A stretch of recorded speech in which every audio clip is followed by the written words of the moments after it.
Hello everyone. आज की class में हम बात करते हैं प्रेस बायोपिया के बारे में। जितने भी जो रिफ्रैक्टिव एरर्स हैं जैसे एस्टिग्मेटिज्म हो गया, मायोपिया, मेट्रोपिया, उसी में है एक आता है प्रेस बायोपिया। ये उन्हीं को कंबाइंड करके आप एक बोल सकते हो, अलग से कोई टॉपिक नहीं है। बस खास बात इसकी ये है कि जो प्रेस बायोपिया होगा वो ओल्ड एज पेशेंट को ही देखने को मिलेगा मेनली। ठीक है, तो इसके अंदर होता क्या है, characterised by progressive diminished ability of eye to focus on near object with age। जैसे जैसे एज बढ़ती जाएगी, ठीक है, तो जो भी ओल्ड एज पेशेंट्स होते हैं जैसे जैसे उनकी एज बढ़ती है उसके साथ साथ ही क्या होता जाता है कि जो कोई भी पास रखा जो ऑब्जेक्ट है उसको देखने की जो आई की जो टेंडेंसी है, जो एबिलिटी है, वो धीरे धीरे क्या होती जाती है, कम होती जाती है। यानी कि प्रोग्रेसिव बढ़ता हुआ धीरे धीरे एक टाइम ऐसा आएगा कि एकदम दिखना कम हो जाएगा। तो characterized by progressive diminished ability of eye, ठीक है, जिसकी वजह से क्या होगा, कोई भी नियर जो ऑब्जेक्ट रखा है उस पर फोकस करने में वो जो है एबल नहीं हो पाएगा। The distance vision is unaffected. एक पर्टिकुलर डिस्टेंस का के बाद उसको चीजें प्रॉपर दिखाई देंगी, लेकिन एकदम नियर विजन में उसको क्या रहेगा, प्रॉब्लम रहेगी। कारण क्या रहता है, जो लेंस होता है आई का उसकी इलास्टिसिटी कम हो जाने की वजह से, ठीक है, या लेंस में कोई फिजिकल चेंजेस आ रहे हैं जिसकी वजह से प्रॉपर वो एक्सपेंड नहीं हो पा रहा है, कॉन्ट्रैक्ट नहीं हो पा रहा है, उस कारण से ऐसा होता है। दूसरा, decreased convergence of eyeball due to कॉम्केंट ड्यू टू क्या लिखा हुआ है ये, एक सेकेंड मुझे ही समझ नहीं आ रहा है। कांस्टेंट वीकनेस, कांस्टेंट है वो गलत लिखा हुआ है, उसको करेक्ट कर लीजिएगा। Constant weakness of ocular muscle in old age. होता क्या है, ओल्ड एज में जो आई मसल्स हैं वो धीरे धीरे क्या है, लगातार जो है कमजोर होती जाती हैं।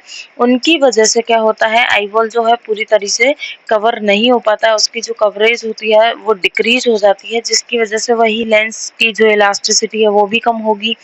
ऑक्यूलर मसल भी प्रॉपर काम नहीं कर रही हैं, प्रॉपर टाइम में उनमें कॉन्ट्रैक्शन नहीं हो रहा है, रिलैक्सेशन नहीं हो रहा है, उस कारण से ओल्ड एज पेशेंट को देखने में प्रॉब्लम रहेगी। ठीक है, करेक्शन के लिए हम बाइकॉन्केव लेंस का यूज कर सकते हैं। फिर इसी के अंदर मायोपिया, हाइपरमेट्रोपिया भी आते हैं।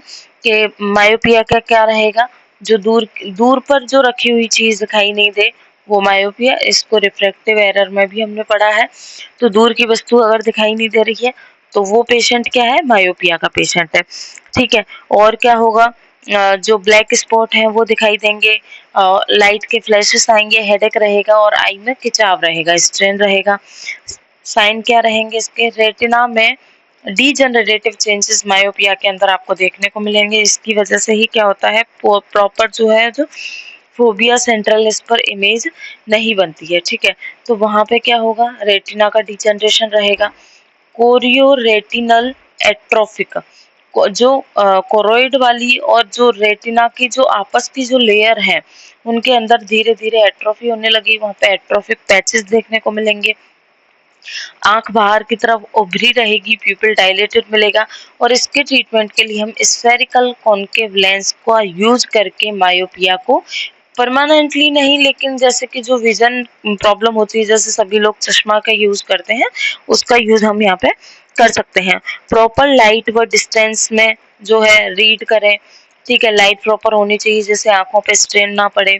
ऑपरेटिव के लिए यहाँ पे क्या करा सकते हैं, रैपिड केरेटोमी करा सकते हैं। ठीक है, तो जो भी प्रोसीजर है वो यहाँ पे करा सकते हैं। बाकी जो है जो ग्लासेस है वो बेस्ट ऑप्शन है। फिर आता है हाइपरमेट्रोपिया।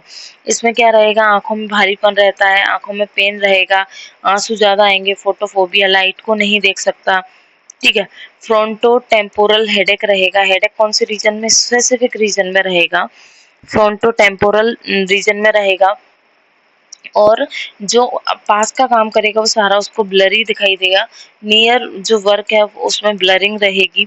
साइन क्या रहेंगे, आई बॉल का साइज जो होगा वो धीरे धीरे छोटा होता जाएगा, एंटीरियर चैम्बर शैलो होता जाएगा और रेटिना शाइन करेगा। और इसके ट्रीटमेंट के लिए हम कॉन्वेक्स लेंस का यूज कर सकते हैं। तो ये था हमारा टॉपिक प्रेस बायोपिया, जो कि बहुत ज़्यादा छोटा टॉपिक है, आप इसी में इसको कंटिन्यू कर सकते हो। बाकी ये इतना सा ही टॉपिक है ऊपर वाला। ठीक है, तो ये रिफ्रैक्टिव एरर्स का आपका लास्ट टॉपिक प्रेसबायोपिया कंप्लीट होता है। Thank you.